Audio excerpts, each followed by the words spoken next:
Marcus Calloway was 41 years old, and he had been building things since he was 17, first with his hands, then with permits, then with his name on contracts that carried other people's livelihoods. He drove a gray 2014 Ram 1500. The passenger seat always held a thermos, a folded set of plans, and one yellow legal pad.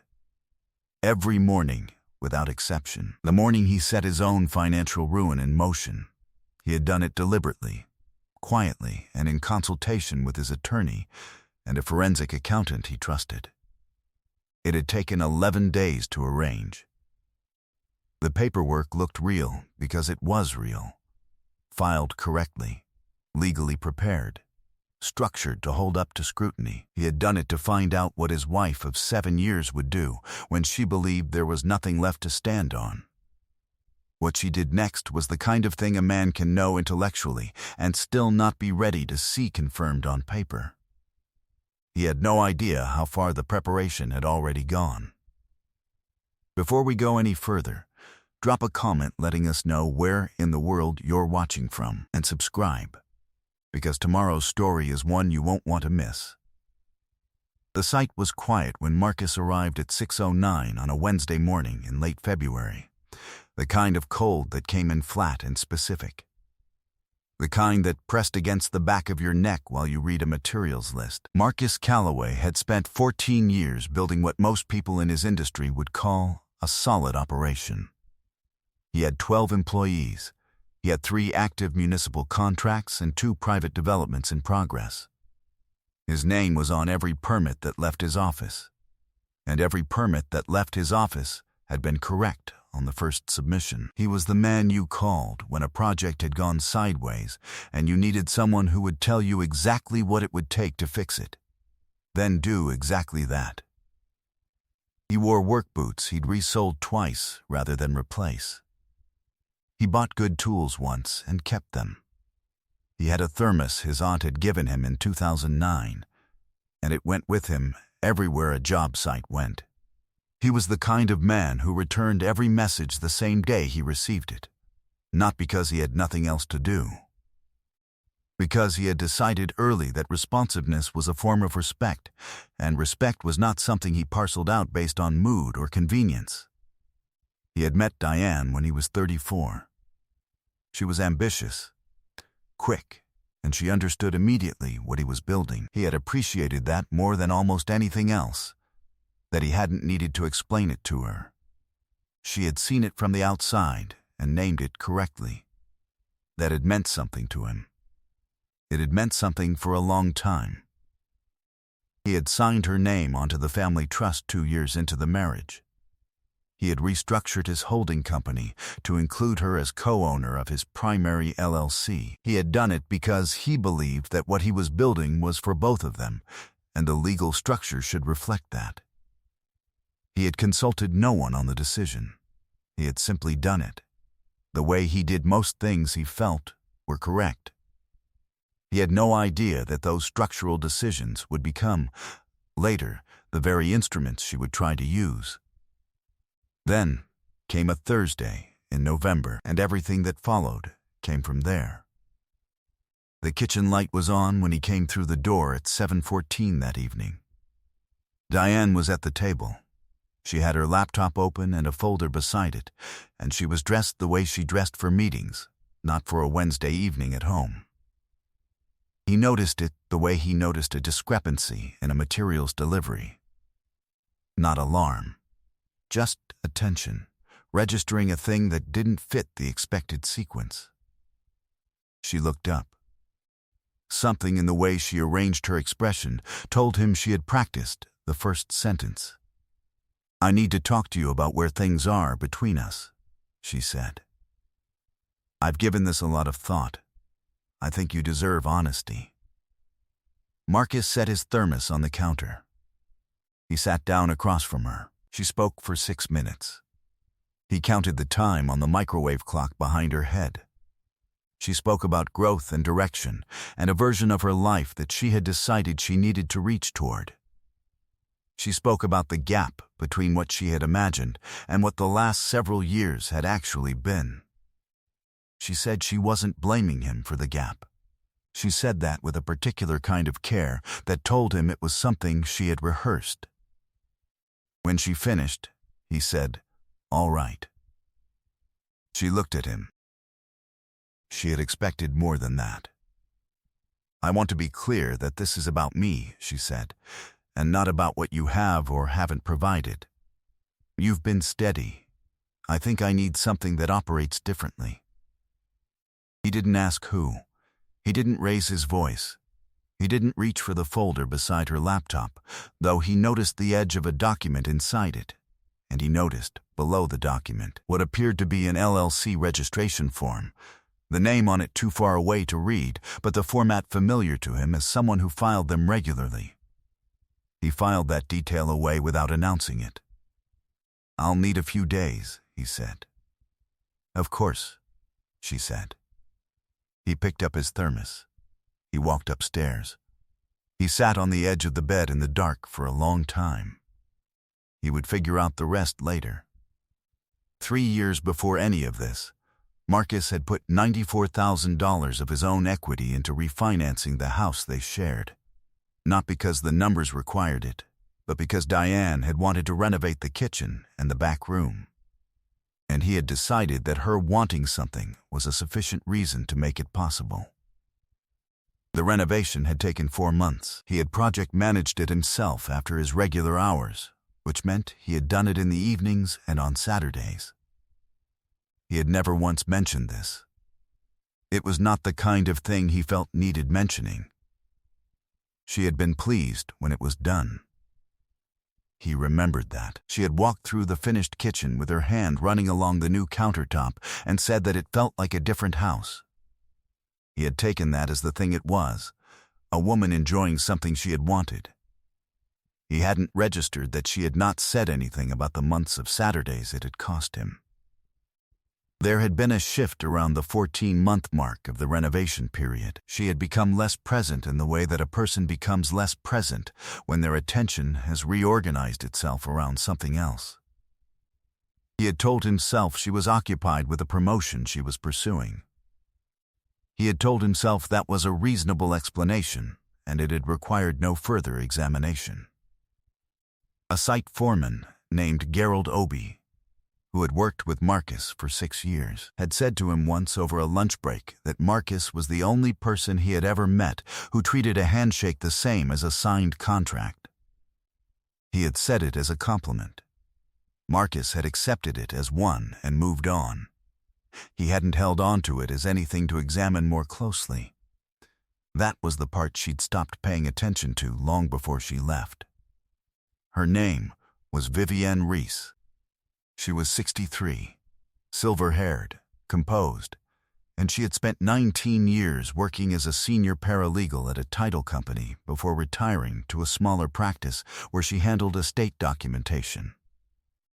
She had known Marcus through her nephew, who had worked one of his early crews. She had been watching the situation for 8 months. She had not spoken sooner because she had not believed he was in a position to hear it. She called him on a Monday, 12 days after the kitchen conversation. "I'm going to lay this out in sequence," she said when he came to her house. "I need you to let me get through all of it before you respond." He said, "Understood." She opened a gray accordion folder on the dining room table. The first item was a printout dated 14 months earlier. A lease agreement. Diane's name. An address in the east part of the city. A 2-bedroom unit. Marcus looked at the document. He looked at the name on the co-signer line. It was a name he had seen once before, on the corner of that LLC registration form the evening of the kitchen conversation. He had noticed it then and filed it. Now it made exact sense. He said nothing. Vivienne continued. She did not dramatize. She laid each document down the way someone files a cabinet, in order, with purpose. The second document was a screenshot of a public LLC registration, filed 11 months ago. Diane's name, the other name, a company called Meridian Consulting Group, LLC, a purpose description that covered private equity advisor, a registered agent address that matched the East Side apartment. "There's more," Vivienne said. She slid a bank statement across the table, a joint account Marcus had used for household expenses. Withdrawals over a 7-month period. Structured at $9,700 each, just under the federal reporting threshold. 41 transactions. The total was $397,700. Marcus sat very still. He placed his palm flat on the table. He picked up his coffee cup, found it empty, and set it back down. Which account was the receiving end? He asked. "The Meridian operating account," Vivienne said. "I have the transfer records." She produced them. He looked at them. Each transfer dated. Each amount confirmed. The timeline established clearly that the first withdrawal had occurred 2 months before the kitchen conversation. 4 months before that, Diane had added herself as a signatory to that joint account. He had approved the addition without looking closely at why she'd requested it. He had assumed it was for convenience. He moved around to stand behind the table. He looked at everything laid across it from above the way he looked at a project layout before committing resources, not starting with any single element, letting the connections between elements surface on their own.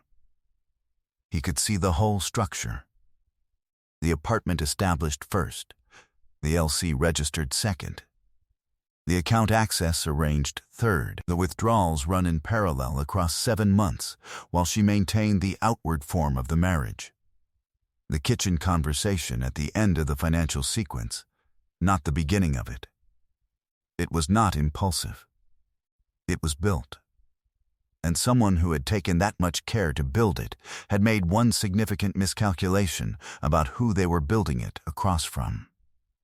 He didn't act immediately. He called his attorney, a man named Douglas Fairweather, that same evening.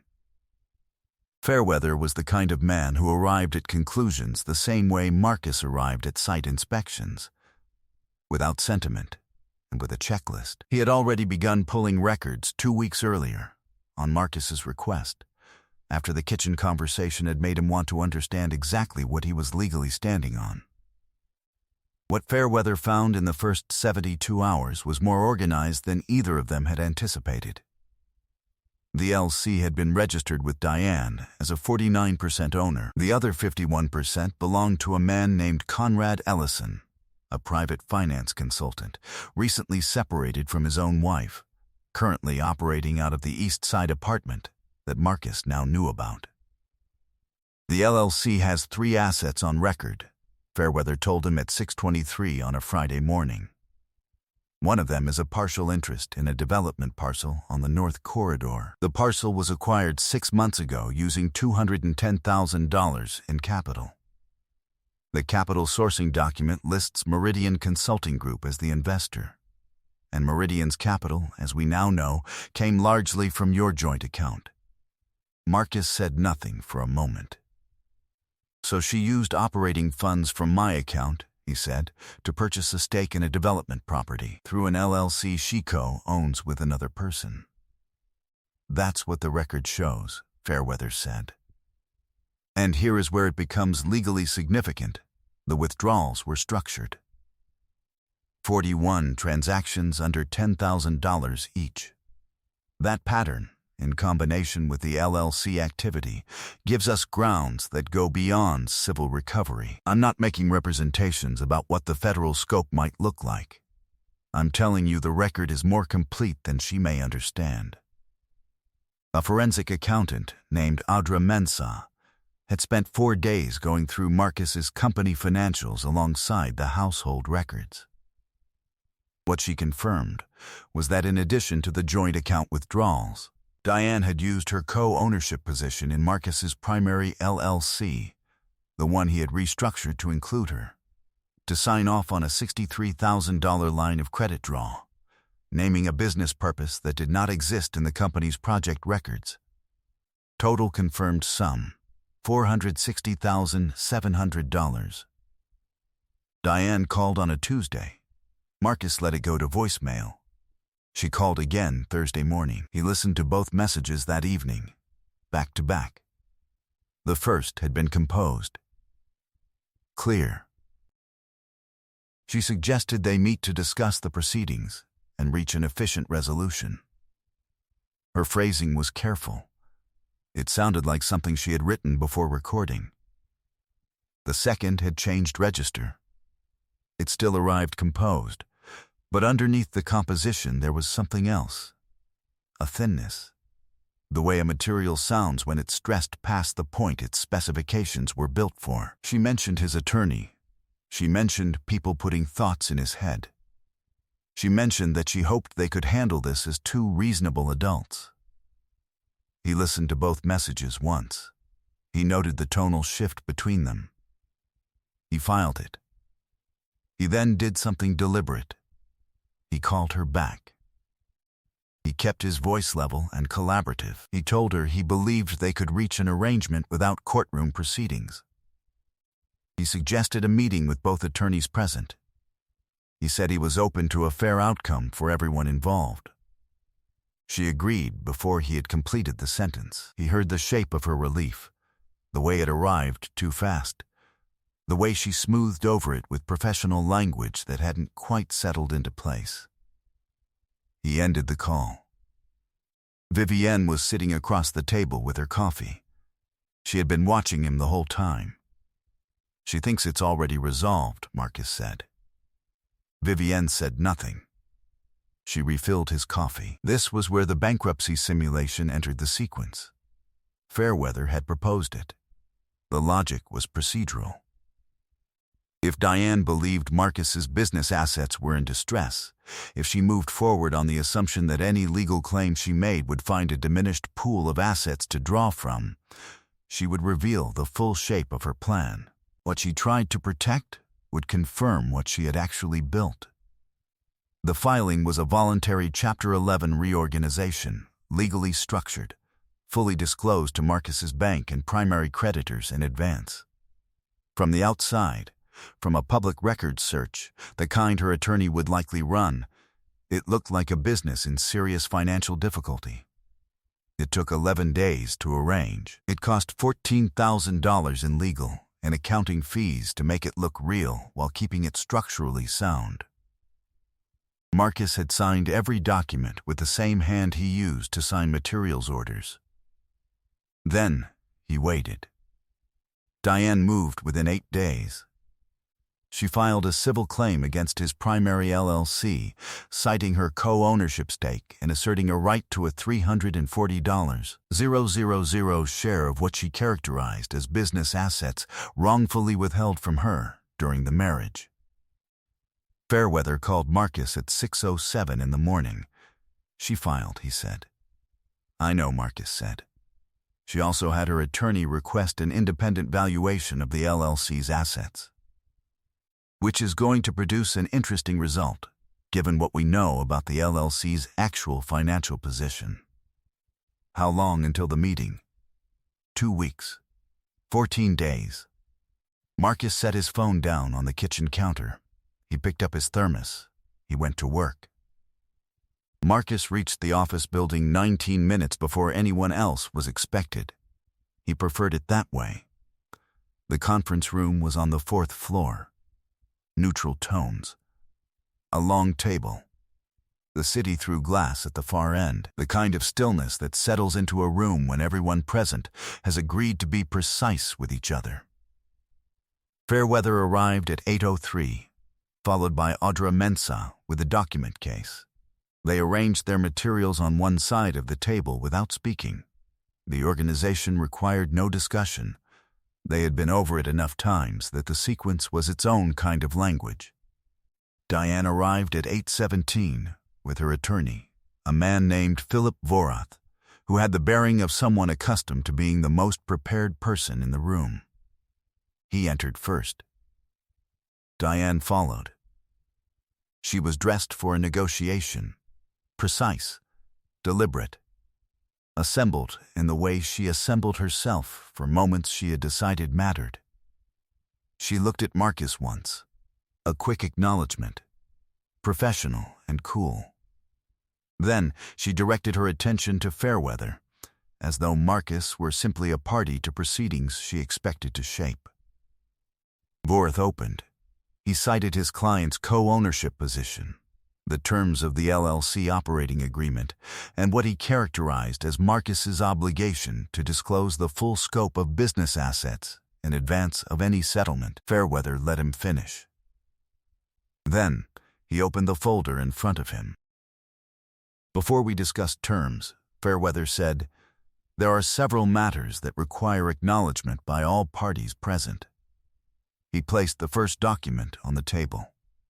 This is the transfer record for a joint account held in both parties' names. Over a period of 7 months, ending 3 weeks before the couple's separation discussion, 41 withdrawals were made from this account, each structured at $9,700. The total transferred was $397,700. He allowed the number a moment in the room. The receiving account is registered to an LLC in which your client holds a 49% ownership position. Vorth looked at the document. Additionally, Fairweather continued, "We have a draw authorization on the primary business LLC, signed by your client in her capacity as co-owner. The draw was for $63,000. The business purpose cited on the authorization does not appear anywhere in the company's project records, its accounts payable history, or its job cost documentation." He placed a second page on the table. "Miss Mensa will walk through the forensic accounting in a moment. The relevant finding is that the combined transferred sum is $460,700. Audra Mensa set the transfer ledger in front of Vorth. She walked through it without commentary. Dates, amounts, the receiving account registration, the name attached to it, the co-ownership structure of the entity that had received the funds and used them to purchase a stake in a development parcel. Diane's expression did not move, but the effort required to hold it in place was visible to anyone looking directly at her. Marcus was looking directly at her. Vorth had set down his pen. He had arrived with a particular ease that was no longer present in his posture. Fairweather placed a third document on the table. "I want to be precise about what we are presenting here and what we are not. We are not making representations about the federal scope of the structured withdrawal pattern. We are confirming that the documentation exists, that it is preserved, and that it forms part of the record going forward in these proceedings."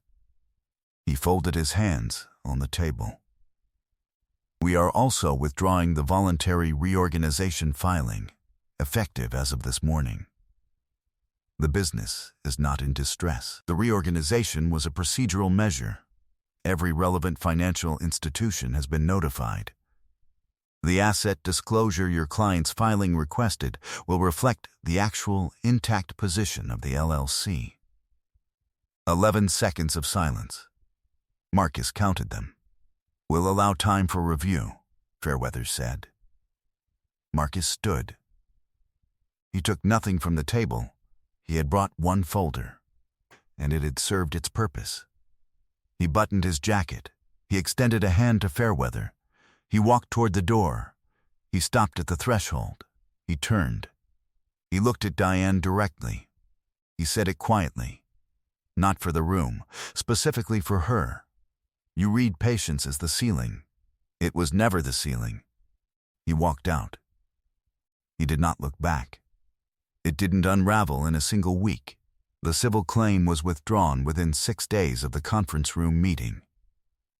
Vorth had advised Diane privately, according to information that reached Fairweather through the proceedings, that proceeding with the claim in light of the disclosed documentation would dramatically worsen her exposure, rather than address it. Without the claim, and without the $460,700 she had repositioned, Diane's financial footing proved less stable than she had been operating as though it were. The East Side apartment was leased under a structure that had assumed a second income source. That source had been predicated on the Meridian LLC's development parcel, performing at a specific valuation. Meridian's investor documents, now part of a civil record, had deterred a secondary investor the LLC had been counting on. The parcel did not transact. Conrad Ellison, who had structured himself as the operating majority of Meridian, found that the public record of the civil proceedings created friction in exactly the professional networks where he had been building his reputation. Several introductions he had been relying on went quiet. The kind of quiet that does not resolve quickly. Marcus said nothing about any of this to anyone. Not in celebration. Not in analysis. He was aware of it the way a site foreman is aware of the full project status without announcing it at every morning briefing. He settled the civil matter through Fairweather. The recovery was $460,700, applied in full plus interest, structured across a payment schedule that Diane's attorney accepted, without counter-proposal. Marcus was building something. Without urgency. The way he built everything.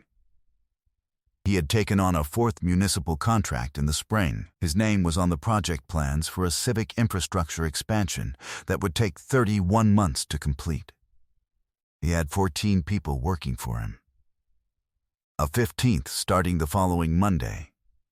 He returned every message the same day. He gave timelines and met them. His permit submissions continued to clear on the first filing. 14 months after the conference room, Marcus moved the operation into a larger office space on the west side. 2,400 square feet, a corner suite with enough room for a proper project coordination room and 4 private offices. He signed the lease on a Wednesday morning. Gerald Obie, his site foreman of 8 years, had the office beside his. The day they moved in, Gerald had taped a small index card to the inside of his door that said, simply, "First day in the right building." Marcus had seen it while walking the space. He hadn't said anything. He had gone back to his own office and placed the framed copy of his original contractor's license, the one he'd received at 27, on a Tuesday, in a building that smelled like old carpet and fluorescent lights, level on the wall above his desk. He had aligned it carefully. He had stepped back to check it. He had picked up his thermos and gone back to work. On a Saturday morning in October, Marcus was on the back porch of his house before the neighborhood had fully come to life. A mug of coffee, the kind of cold that didn't require anything of you, just sat against your skin while the light worked its way across the yard. He could hear his daughter Naomi upstairs, the soft sound of her moving through her morning routine. She was 9. She spent every other weekend with him, and he had arranged the house so that her room felt like a room she lived in rather than a room she visited. The distinction had mattered to him. A crew truck turned down the street below. An early start somewhere in the neighborhood. The sound of a tailgate dropping. The particular clatter of equipment being unloaded onto a driveway. He sat with his coffee and listened to it. He had listed 4 reasons he was doing this, the morning he signed the bankruptcy simulation paperwork. He had written them on his yellow legal pad and set them to one side. He had not needed to look at them again. The reasons had done their work. He couldn't tell you now what all 4 of them had been. He went inside. He turned off the porch light. I hope you enjoyed that one. Be sure to like the video and subscribe so you don't miss the next story. I've got 2 more picked out that I think you'll really enjoy.